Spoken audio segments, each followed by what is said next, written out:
Hay personas en tu entorno de trabajo que se levantan cada mañana con un único objetivo: extraer todo lo que tú tienes sin darte nada a cambio. No es paranoia, no es una metáfora, es una estrategia. Y lo más devastador no es que existan esas personas. Lo más devastador es que tú llevas años financiando su ascenso con tu energía, tu tiempo y tu silencio. Piénsalo. ¿Cuántas veces has terminado una jornada laboral sintiéndote completamente vaciado, sin saber exactamente por qué? No es cansancio físico, no es el trabajo en sí, es algo más preciso, más quirúrgico. Hay algo, alguien, que sistemáticamente drena lo mejor de ti cada vez que entras por esa puerta. Y tú, con toda tu inteligencia, con toda tu preparación, con toda tu buena fe, seguías sin ver el patrón completo. Seguías respondiendo correos a medianoche, cubriendo errores ajenos, cediendo terreno con la esperanza de que algún día eso cambiara. No cambió. Nunca iba a cambiar, porque el sistema estaba diseñado exactamente así. ¿Cuántas reuniones has salido sintiéndote menos que cuando entraste? No porque el trabajo sea difícil. El trabajo difícil te energiza, te desafía, te construye, sino porque hay alguien en esa sala que sabe exactamente cómo hacer que dudes de ti mismo. Alguien que tiene la habilidad de presentar tus victorias como colectivas y tus errores como individuales. Alguien que nunca levanta la voz, nunca afirma nada comprometedor, pero que siempre está presente cuando hay crédito que reclamar y completamente ausente cuando hay responsabilidad que asumir. Lo peor no es su habilidad. Lo peor es que tú, en algún rincón de tu mente, sabías que algo no estaba bien, pero seguías buscando la interpretación más benevolente posible. Seguías dándole el beneficio de la duda a alguien que llevaba meses jugando en tu contra. Ahora la pregunta más profunda, la que duele de verdad. ¿Cuánto talento genuino, cuánta energía creativa, cuánta potencia real has desperdiciado en gestionar a personas que nunca merecieron un segundo de tu atención estratégica? Calcula ese número. Suma las horas de preocupación nocturna, las conversaciones mentales que tuviste con ellos cuando estabas solo, la energía que gastaste intentando descifrar sus motivaciones en lugar de avanzar en las tuyas. Ese es el costo real. No el salario que te robaron, no la promoción que te bloquearon. El costo real es todo lo que tú habrías podido construir si hubieras tenido esa energía de vuelta. Y ese costo, ese desperdicio silencioso de tu mejor potencial, es exactamente lo que la élite quiere que nunca calcules. Hoy vas a descubrir las 6 leyes del poder que los individuos más estratégicos del mundo han aplicado durante siglos para proteger su energía, neutralizar a las personas tóxicas en entornos laborales y ascender con frialdad calculada mientras otros siguen jugando un juego que no entienden. Este no es conocimiento motivacional, no es autoayuda envuelta en papel de regalo. Esto es arquitectura estratégica destilada de los manuales del poder que las academias de élite estudian y que los entornos corporativos de alto nivel aplican sin anunciarlo. Es el mapa que nadie te entregó cuando empezaste a trabajar, porque si lo hubieras tenido, habría sido demasiado difícil de controlar. Si estás listo para ver el juego completo por primera vez, escribe "Yo controlo mi energía" en los comentarios. Que esas palabras queden escritas. Que sean un compromiso. Durante miles de años, las estructuras de poder han operado con un principio fundamental que nunca fue diseñado para ser público.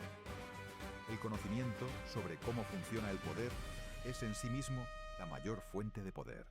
Los faraones lo sabían, los emperadores romanos lo practicaban, los Médici lo codificaron en sus cartas privadas. Maquiavelo lo escribió no como una guía para tiranos, sino como una descripción clínica de la realidad que los gobernantes nunca querían que el pueblo comprendiera. Y durante siglos, ese conocimiento circuló en bibliotecas privadas, en conversaciones tras puertas cerradas, en academias militares y círculos aristocráticos donde el acceso era el privilegio más celosamente guardado. Lo que Robert Greene hizo en las 48 leyes del poder no fue inventar un sistema, fue desenterrar uno que siempre existió. Compiló siglos de estrategia maquiavélica, filosofía estoica aplicada, tácticas de Sun Tzu y psicología del comportamiento humano en un texto que, no por casualidad, fue prohibido en varias instituciones carcelarias de los Estados Unidos, porque los internos que lo leían comenzaban a comprender demasiado bien los mecanismos de control a los que estaban sometidos. Eso no es una anécdota curiosa. Es evidencia directa del poder de este conocimiento. Hoy vas a recibir 6 de esas leyes, pero no en abstracto, aplicadas directamente al campo de batalla donde más las necesitas ahora mismo, tu entorno laboral. Porque el trabajo no es solo donde ganas dinero, es donde te juegas la reputación, la salud mental, el tiempo de tu vida y el tipo de persona en la que te estás convirtiendo. Las figuras que guiarán este análisis son Maquiavelo, Sun Tzu, Marco Aurelio, Nietzsche y Robert Greene. Sus nombres funcionan aquí no como adornos académicos, sino como garantía de que lo que estás a punto de escuchar ha sobrevivido la prueba más exigente que existe: el tiempo y la realidad humana. Estas son las 6 leyes. Presta atención. Tu entorno laboral nunca volverá a verse igual. Ley número 1. Nunca compitas con el parásito en su propio terreno. Hay un tipo de persona en el trabajo que parece estar en todas partes y en ninguna parte al mismo tiempo. Está presente en las reuniones donde se asignan méritos y desaparece cuando hay problemas que resolver. Y tú, con toda tu honestidad, sigues intentando competir con esa persona usando las mismas reglas que usarías con alguien íntegro. Ese es el error fundamental. Nunca ganarás una batalla de lealtad contra alguien que no tiene lealtad. Nunca ganarás un juego de apariencias contra alguien cuya única habilidad es gestionar apariencias. Sun Tzu, el estratega militar chino que escribió El arte de la guerra, aproximadamente en el siglo V a.C., comprendió una verdad que los generales modernos siguen enseñando en academias militares de todo el mundo. Conocer el terreno donde se pelea es más determinante que la fuerza del ejército. Sun Tzu escribía sus tratados militares para el rey Helú de Wu, en un contexto donde los estados chinos estaban en guerra permanente y donde un error de estrategia no significaba una derrota diplomática, sino la aniquilación completa del ejército y la esclavización de la población. En ese contexto de máxima consecuencia, Sun Tzu articuló algo que va mucho más allá de la guerra. El guerrero sabio no elige el campo de batalla del enemigo. Fuerza al enemigo a combatir en un terreno donde sus ventajas desaparecen y sus debilidades quedan expuestas. El guerrero que acepta pelear en el terreno que otro eligió ya ha perdido la mitad de la batalla antes de levantar su espada. Déjame contarte sobre algo que sucede con una frecuencia alarmante en entornos corporativos de alta presión. Imagina un arquitecto llamado Héctor que lleva 6 años en una firma de diseño. Héctor es extraordinariamente bueno en lo técnico. Sus proyectos son precisos, creativamente sólidos, admirados por los clientes. Entonces aparece un nuevo colega, llamémosle Rafael. Rafael no diseña tan bien como Héctor, pero Rafael tiene una habilidad que Héctor subestima completamente. Rafael es un maestro de las relaciones internas. Sabe cómo hablar con los directivos en los pasillos antes de que empiece la reunión. Sabe cómo hacer que una idea de Héctor parezca una idea colaborativa y luego, sutilmente, presentarla como una iniciativa propia en el informe final. Héctor, al notarlo, decide competir. Empieza a llegar más temprano que Rafael. Empieza a escribir más correos copiando a los directivos. Empieza a intentar ganar la política interna de la oficina. Y en ese momento, Héctor cometió el error fatal. Abandonó el terreno donde era invencible que era su trabajo técnico brillante, para pelear en el terreno de Rafael, donde Rafael tenía 6 meses de ventaja estratégica construida. La batalla de Héctor estaba perdida desde el momento en que decidió jugarla. Nunca abandones tu ventaja competitiva real para competir en un juego de apariencias. Tu poder está en lo que produces, no en lo que aparentas. El parásito laboral sobrevive en el reino de la percepción. Tú debes vivir en el reino de los resultados. Los resultados son permanentes. Las percepciones son temporales. El parásito que vive de apariencias siempre necesita más energía para mantener la fachada. Tú, que construyes sobre resultados reales, te vuelves más sólido con cada entrega. No entres en su juego. No respondas a su ritmo. No te dejes arrastrar al terreno pantanoso donde tus habilidades reales quedan invisibilizadas. Cuando te enfrentes a alguien que intenta arrastrar la conversación hacia el territorio de la política interna y las alianzas de percepción, tienes 2 herramientas concretas. La primera, documenta resultados con precisión obsesiva. No lo hagas para defenderte. Hazlo para construir un archivo de evidencia que hable solo. Correos de confirmación de cliente, métricas de proyecto completado, reconocimientos escritos de terceros. Que el expediente documente la realidad cuando las apariencias intenten distorsionarla. La segunda herramienta, redirige activamente la conversación hacia criterios objetivos. Cuando alguien intente relativizar tu trabajo o atribuirse mérito colectivo, responde con datos. No con emoción, con datos. Pregunta en reuniones: ¿cuáles son los criterios de evaluación específicos para este proyecto? ¿Cómo vamos a medir el éxito? Esas preguntas fuerzan al terreno objetivo a personas cuya única ventaja vive en la ambigüedad. Tu campo de batalla es la excelencia medible. Ahí, el parásito no puede seguirte. Ley número 2. Controla la información que liberas y serás indestructible. Hay algo que estás haciendo en el trabajo que te está costando más de lo que imaginas. Estás siendo demasiado transparente con las personas equivocadas. Compartes tus planes antes de que estén listos. Cuentas tus preocupaciones a personas que sonríen mientras mentalmente toman nota. Hablas de tus ambiciones con colegas que llevan meses esperando exactamente esa información para usarla en el momento más conveniente para ellos. La transparencia es una virtud.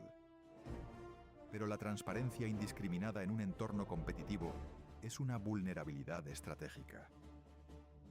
Maquiavelo, escribiendo El Príncipe en 1513, desde su aislamiento en Sant'Andrea in Percusina, después de haber sido torturado por los Médici y exiliado de Florencia, comprendió algo sobre la información que ningún filósofo moral de su tiempo se atrevía a articular tan directamente. El poder no lo tiene quien sabe más, sino quien controla qué saben los demás sobre él. Maquiavelo escribía desde la experiencia de haber visto caer a hombres brillantes, capaces y bien intencionados, no por sus errores estratégicos, sino porque revelaron sus planes demasiado pronto, porque dejaron ver sus debilidades a personas que aguardaban ese momento, porque confundieron la lealtad política con la amistad personal. El príncipe que Maquiavelo describía no era un monstruo. Era alguien que había aprendido, a menudo de forma dolorosa, que el control de la información es la primera línea de defensa de cualquier posición de poder. Existe una historia sobre el almirante japonés Isoroku Yamamoto, el estratega detrás del ataque a Pearl Harbor. Lo que menos se cuenta de Yamamoto es lo que ocurrió antes. Yamamoto pasó años estudiando en Harvard y trabajando como agregado naval en Washington. Durante ese tiempo, observó con frialdad clínica la psicología americana, sus fortalezas industriales, su capacidad de recuperación y sus puntos de confianza excesiva. Lo que Yamamoto nunca hizo durante esos años fue revelar sus conclusiones estratégicas, ni siquiera a sus propios superiores, hasta que consideró que el momento era correcto y el plan irreversiblemente maduro. Cuando finalmente presentó el plan de Pearl Harbor al alto mando imperial, lo hizo con tal precisión y detalle que la discusión se redujo a cuestiones de implementación, no de principios. Imagina ahora a ese mismo hombre, con ese mismo nivel de inteligencia estratégica, yendo por los pasillos del cuartel, contando sus ideas antes de que estuvieran completamente formadas. El plan habría sido filtrado, saboteado o robado por alguien con menos visión, pero más urgencia política. El silencio de Yamamoto durante el proceso fue tan determinante como su genio estratégico en el resultado. La información que retienes es una reserva de poder. La información que liberas prematuramente es una deuda que otros cobrarán a tu costo. No compartas tus planes antes de que sean hechos. No compartas tus dudas con personas que no tienen interés en tu resolución. No compartas tus ambiciones con quienes se benefician de tu estancamiento. El control de la información no es secretismo paranoico, es higiene estratégica. Elige cuidadosamente a quién le otorgas el privilegio de conocer tu dirección real. Escenario primero. Estás en proceso de negociación para un cambio de posición interna o un aumento de salario. Mientras ese proceso está activo, no lo menciones a ningún colega excepto a aquellos directamente involucrados en la decisión. Cada persona que sabe de tu negociación pendiente es un vector potencial de interferencia. Alguien podría mencionar tu nombre al momento equivocado, alguien podría anticipar tu movimiento ante un superior. Alguien podría usar esa información para posicionarse estratégicamente antes que tú. Deja que los resultados sean la noticia. Escenario segundo. Tienes una idea creativa o una propuesta innovadora para tu área. No la menciones en términos generales en conversaciones informales. No lances la idea como globo de ensayo en el pasillo. Preséntala directamente, de forma escrita, a la persona con autoridad de implementarla, con tu nombre firmado en el documento. La idea que existe solo en tu conversación verbal puede ser capturada. La idea que existe en un correo electrónico con fecha y firma es tuya legalmente y históricamente. Habla menos de lo que planeas. Muestra más de lo que ya hiciste. Ley número 3. Aprende a ver la máscara antes de que te lastime. Te han engañado antes, no porque seas ingenuo, sino porque confías en la imagen que alguien proyecta en lugar de observar sistemáticamente sus patrones de comportamiento bajo presión. Las personas tóxicas en entornos laborales no se presentan con señales de advertencia visibles. Se presentan con amabilidad estratégica, con halagos calculados, con un interés aparentemente genuino en tu bienestar que dura exactamente el tiempo que necesitan de ti. Y tú, entrenado culturalmente para dar el beneficio de la duda, para no parecer paranoico, para ser un buen compañero de equipo, seguías mirando la máscara y llamándola cara. Carl Jung, el psicólogo suizo que desarrolló el concepto de la sombra a principios del siglo XX, entendió que el ser humano tiene una capacidad extraordinaria para proyectar su propio ideal moral en los demás, especialmente en momentos de vulnerabilidad o necesidad de alianza. Jung trabajó décadas con pacientes que describían la misma experiencia. La persona que más les había dañado era aquella que, al principio, les había parecido la más comprensiva, la más afín, la más confiable. Jung no describía esto como una falla de inteligencia de sus pacientes. Lo describía como una falla de método. No observaban los patrones de comportamiento reales. Observaban la proyección de sus propias esperanzas sobre la pantalla en blanco que el otro ofrecía. Imagina un mediodía en una cafetería corporativa de ciudad. Dos colegas comparten mesa, Andrea y Sofía. Andrea es nueva en el equipo y Sofía lleva 3 años. Sofía es extraordinariamente cálida con Andrea desde el primer día. Le explica los códigos no escritos de la oficina. Le advierte sobre quién es difícil. Le cuenta las dinámicas internas con una generosidad que Andrea interpreta como amistad genuina. Lo que Andrea no registra en esas primeras semanas es algo sutil. Cada vez que hablan de los problemas de Andrea con algún proceso o algún colega, Sofía toma nota mental con una precisión que no corresponde a la simple empatía de una amiga. 3 meses después, en una evaluación de equipo, varios de los puntos débiles que Andrea había confesado informalmente a Sofía aparecen articulados en el informe de rendimiento de Andrea, redactados de una forma que parece objetiva, pero que solo alguien con acceso directo a sus inseguridades podría haber construido así. Andrea no fue traicionada por una enemiga. Fue traicionada por alguien que comprendió que la confianza es la puerta trasera más eficiente para acceder a la vulnerabilidad ajena. La máscara de Sofía no era malicia obvia, era amabilidad instrumental. El carácter real de una persona no se revela en sus buenas intenciones declaradas. Se revela en cómo actúa cuando no hay beneficio para ellos en actuar bien. Observa cómo trata a quienes no pueden hacerle nada. Observa cómo habla de las personas cuando no están presentes. Observa qué hace con la información que tú le confías. ¿La guarda o la circula? El que habla mal de todos contigo, hablará mal de ti con todos. Eso no es una hipótesis, es matemática social. Primer escenario práctico. Cuando conozcas a un nuevo colega, implementa lo que llamaremos la prueba de la información calibrada. Comparte con ellos una pieza de información que sea ligeramente confidencial, pero no crítica, algo pequeño pero específico. Luego observa durante los siguientes días si esa información circula. Si regresa a ti de otro lado, o si notas que alguien que no debía saberla la menciona, tienes la respuesta que necesitabas, sin haber arriesgado nada importante. No es manipulación, es diagnóstico. Segundo escenario. Cuando alguien te haga una crítica sobre un tercero en el trabajo, especialmente si esa crítica parece muy bien informada sobre los puntos débiles del tercero, pregúntate quién le dio esa información al crítico. La persona que tiene acceso detallado a las vulnerabilidades de todos es una persona que practica sistemáticamente la extracción de confianza. No compartas nada íntimo con esa persona nunca. Ver la máscara antes de que te lastime no es cinismo, es supervivencia estratégica. Ley número 4. Domina tus reacciones y dominarás el tablero completo.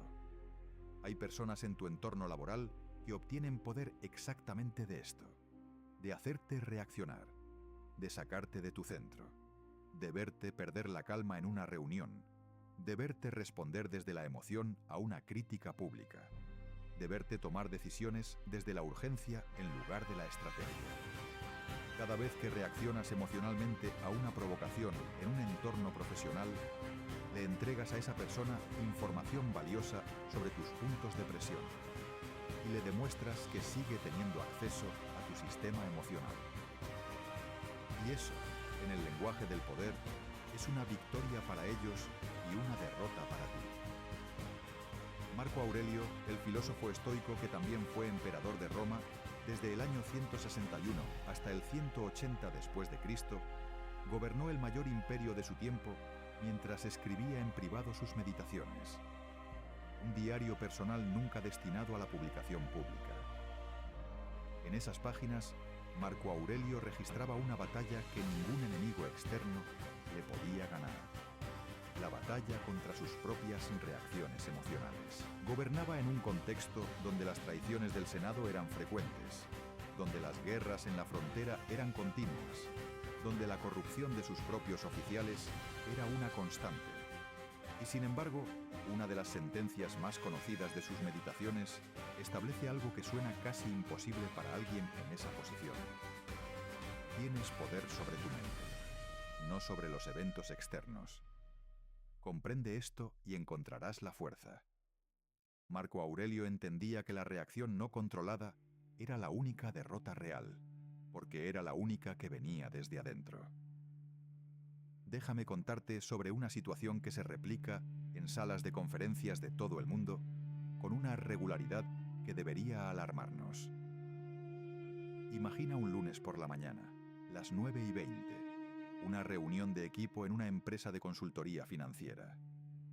La sala huele a café recién servido y a la tensión particular de un lunes con presupuesto en discusión. Miguel, un analista senior con 5 años de experiencia, presenta los resultados del trimestre. Los números son sólidos. Mientras habla, Rodrigo, su colega de rango similar pero con evidentes aspiraciones de liderazgo, interrumpe 2 veces con preguntas que parecen técnicas, pero están formuladas de una manera que sutilmente cuestiona la metodología de Miguel frente al director. Miguel lo siente. Siente el impulso de defenderse, de responder con contundencia, de dejar claro en esa sala que no va a tolerar esa dinámica. Y en ese milisegundo de decisión, Miguel elige reaccionar. Responde con un tono levemente elevado, con una frase que, aunque técnicamente correcta, transmite irritación. En ese momento, la sala deja de evaluar los números de Miguel y empieza a evaluar la reacción de Miguel. Y Rodrigo, con media sonrisa que solo Miguel puede leer correctamente, sabe que ganó exactamente lo que buscaba. No un debate técnico, una demostración de que Miguel tiene un botón accesible. La persona que controla sus reacciones controla la percepción de la sala.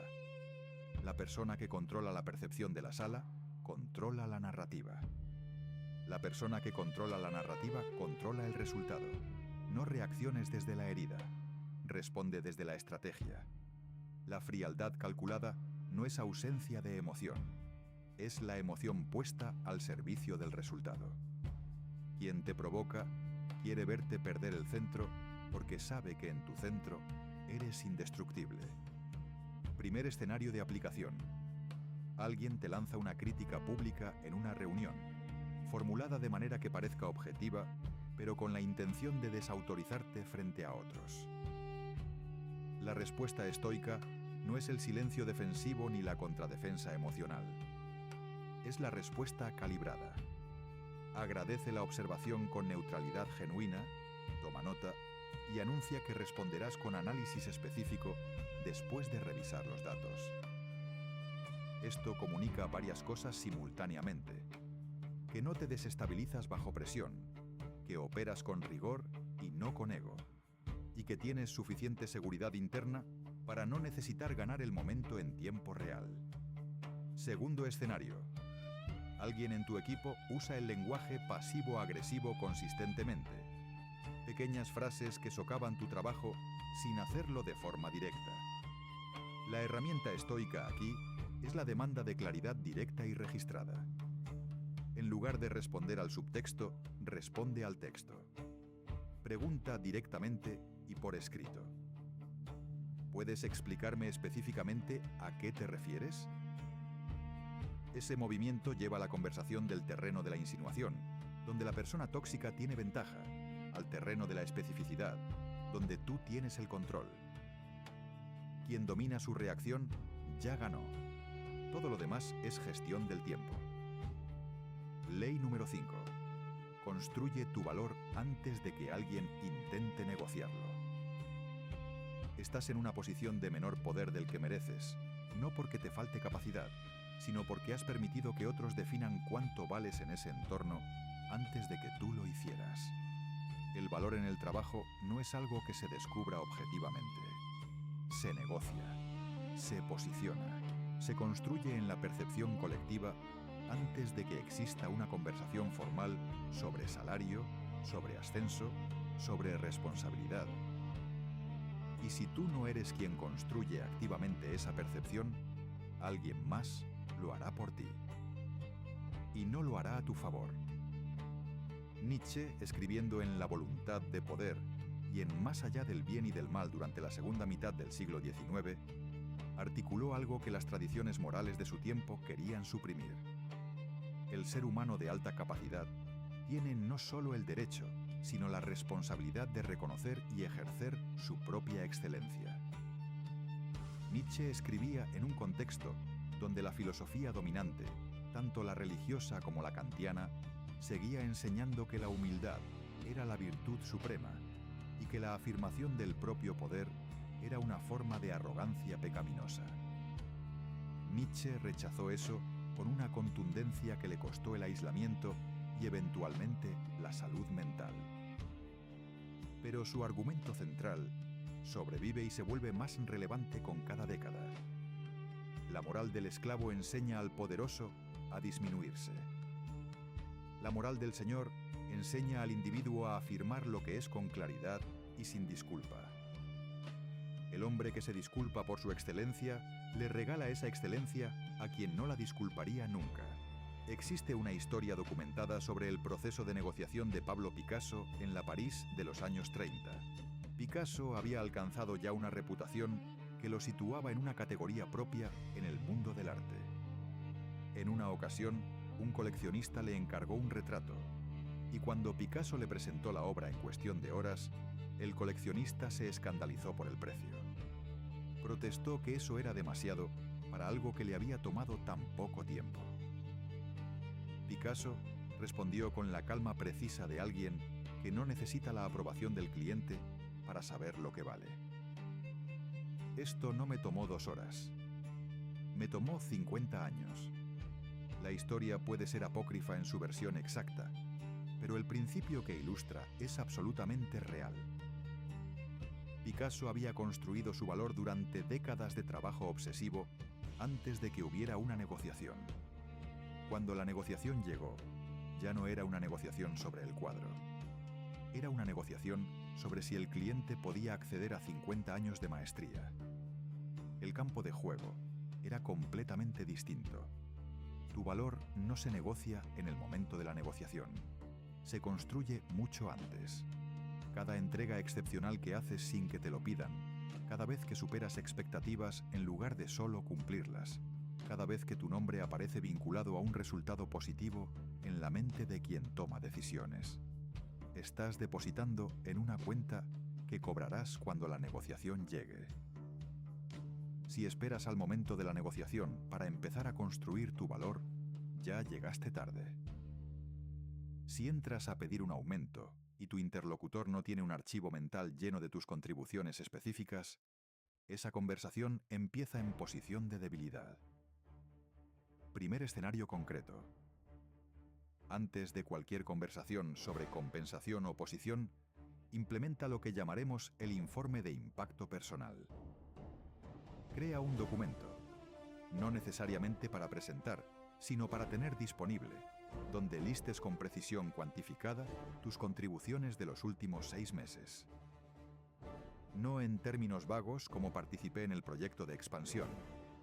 En términos específicos, lideré la fase 3 del proyecto de expansión que resultó en un incremento del 17% en eficiencia de entrega. Ese nivel de especificidad hace que tu valor sea incuestionable porque es medible. Segundo escenario.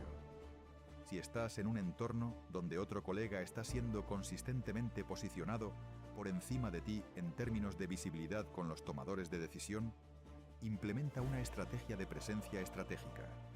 Solicita presentar resultados directamente en las reuniones donde están presentes los decisores.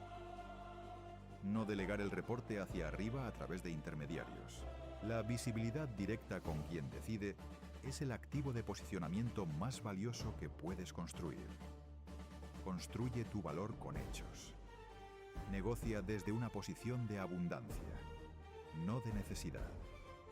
Ley número 6. Nunca destruyas a un enemigo que aún puede ser útil. Pero nunca le des la espalda. Este es el punto donde la mayoría de personas comete el error más costoso de su carrera. Cuando finalmente identifican a alguien que les ha estado perjudicando en el trabajo, su instinto es uno de 2 extremos igualmente peligrosos. El primero, confrontar directamente, hacer evidente el conflicto, buscar la victoria pública sobre esa persona. El segundo, ignorar completamente, hacer como si nada hubiera pasado, fingir que la relación puede volver a ser lo que nunca fue. Ambos son errores estratégicos de primer nivel. El primero te convierte en el agresivo del conflicto, independientemente de quién lo inició. El segundo te deja completamente expuesto a la siguiente acción de esa persona. Julio César, el estadista y general romano que gobernó en el primer siglo a.C., era conocido entre sus contemporáneos no solo por su brillantez militar, sino por algo que sus biógrafos describieron como clemencia, una forma calculada de misericordia estratégica. Cuando César derrotó a Pompeyo y a sus aliados en la guerra civil, tenía la capacidad, y según los estándares romanos de la época, el derecho de ejecutar a los senadores y generales que se habían opuesto a él. En cambio, los perdonó. Los reintegró al Senado. Los incluyó en su administración.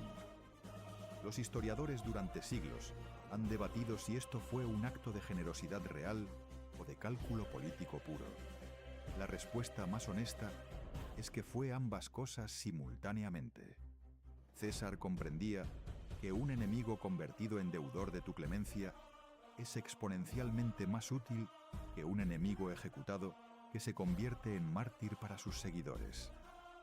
Sin embargo, y aquí está la parte que la historia también registra con precisión, César nunca dejó de observar. Nunca dejó de mantener la vigilancia estratégica sobre esos mismos hombres a quienes perdonó. El problema es que el día de los idus de marzo del 44 a.C., César bajó la guardia por un momento de confianza que su propio éxito le había generado.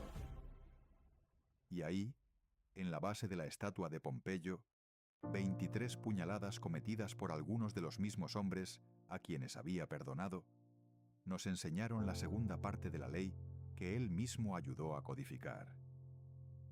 Imagina un entorno de trabajo específico, una agencia de publicidad en un piso 13º de un edificio de vidrio en el centro de una ciudad. Son las 4 de la tarde de un jueves, ese momento de la semana donde la guardia baja y las conversaciones se vuelven más reales. Laura, directora de cuentas, se da cuenta de que Tomás, un colega con quien ha trabajado 2 años, ha estado sistemáticamente socavando su posición en cuentas clave, hablando con clientes en conversaciones laterales donde relativizaba las recomendaciones de Laura de forma sutil pero acumulativamente destructiva. Laura tiene ahora la evidencia y tiene la tentación. La tentación de ir donde el director general, desplegar toda la evidencia y terminar el problema de una vez. Pero Laura es estratégica.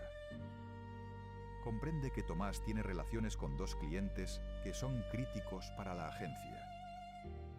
Comprende que una confrontación pública convierte a Tomás en víctima en la narrativa de terceros que no tienen acceso a todos los hechos. En cambio, Laura hace algo mucho más efectivo. Posiciona a Tomás en proyectos donde su visibilidad con los clientes clave sea manejada directamente por ella. Crea procesos formales donde toda comunicación externa del equipo pasa por revisión coordinada y mantiene con Tomás una relación de cordialidad profesional perfectamente calibrada. Ni cercanía que invite confianza, ni frialdad que señale el conflicto.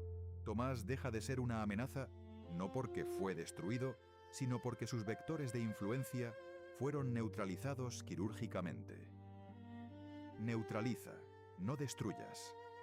Aísla, no confrontes en público. Mantén la apariencia de neutralidad mientras construyes estructuras que hagan imposible su siguiente movimiento. El enemigo que no sabe que fue neutralizado es el enemigo más inofensivo. El que sabe que lo identificaste como amenaza tiene razón para escalar. El arte del poder en entornos laborales no es la eliminación, es la arquitectura de límites que hace irrelevantes las amenazas. Primer escenario aplicado. Tienes un colega que ha demostrado patrones de comportamiento que te perjudican. No lo confrontes directamente en el calor del momento. Primero documenta. Luego, en un momento de calma y en un contexto apropiado, tienes una conversación privada donde planteas claramente, sin acusaciones, las conductas específicas que observaste y el impacto concreto en el trabajo del equipo. Usas lenguaje de comportamiento observable, no de interpretación de intenciones. Esto crea un registro claro de que la conversación ocurrió.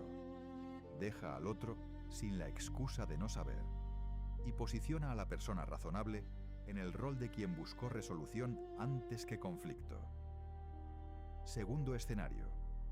Si la persona tóxica tiene más poder institucional que tú, la confrontación directa nunca es el primer movimiento. El primer movimiento es construir alianzas con personas de credibilidad en tu entorno que puedan dar testimonio independiente de tu trabajo y de los patrones que observas. Cuando tienes esos testimonios, la conversación con liderazgo ya no es tu palabra contra la de alguien con más poder. Es una evidencia colectiva que demanda atención institucional. Nunca le des la espalda a quien ya te ha demostrado lo que es capaz de hacer. Pero nunca le muestres el arma que tienes hasta que no quede otra opción. Llegamos al final de este mapa. Y lo que acabas de escuchar no es una colección de tácticas aisladas. Es un sistema.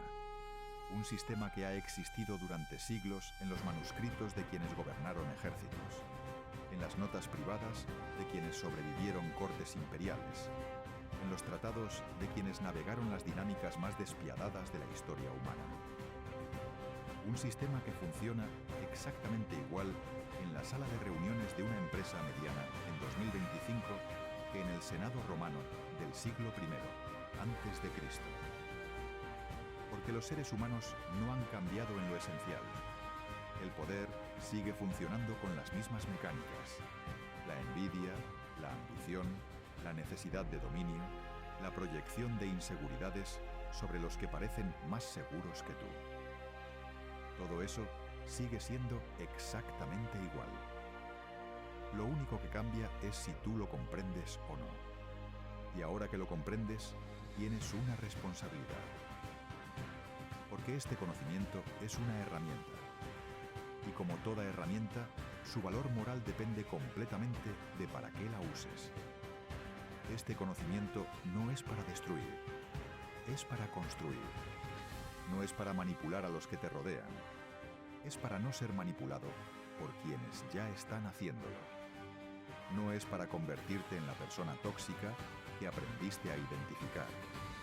Es para volverte tan estratégicamente sólido que esa persona no pueda encontrar ningún punto de acceso a tu sistema. El poder sin propósito es tiranía. El poder con integridad es liderazgo. Y liderazgo es exactamente lo que el mundo necesita de las personas que tienen la voluntad de pensar con esta profundidad. El mentor maquiavélico no te enseña a ser un operador sin escrúpulos. Te enseña a ver el juego completo para que puedas elegir conscientemente cómo jugarlo. La diferencia entre quien usa este conocimiento para escalar, aplastando a otros, y quien lo usa para protegerse y construir algo genuino, está en una sola cosa: el propósito que gobierna cada decisión. Que tu propósito sea la construcción. Que tu poder sirva a algo más grande que tu ego. Que la estrategia que aprendiste hoy esté siempre al servicio de la persona en la que estás eligiendo convertirte. Si este video te mostró una verdad que sentías pero no podías articular, escribe "Yo controlo mi energía" en los comentarios. Que esas palabras queden escritas. Que sean un compromiso contigo mismo y no con nadie más. Un compromiso de que a partir de hoy observas antes de confiar, documentas antes de confrontar, construyes tu valor antes de negociarlo. Y nunca más dejas que nadie tenga acceso al tablero de control de tus reacciones. Y si este video desbloqueó algo en ti, el siguiente que debes ver es el que viene inmediatamente después en esta lista. Lo que aprenderás ahí te dará el sistema completo para entender las dinámicas de influencia en grupos sociales y laborales de una forma que cambia las reglas del juego completamente. La información de ese video complementa exactamente lo que acabas de escuchar. Si quieres seguir pensando diferente, ya sabes qué hacer.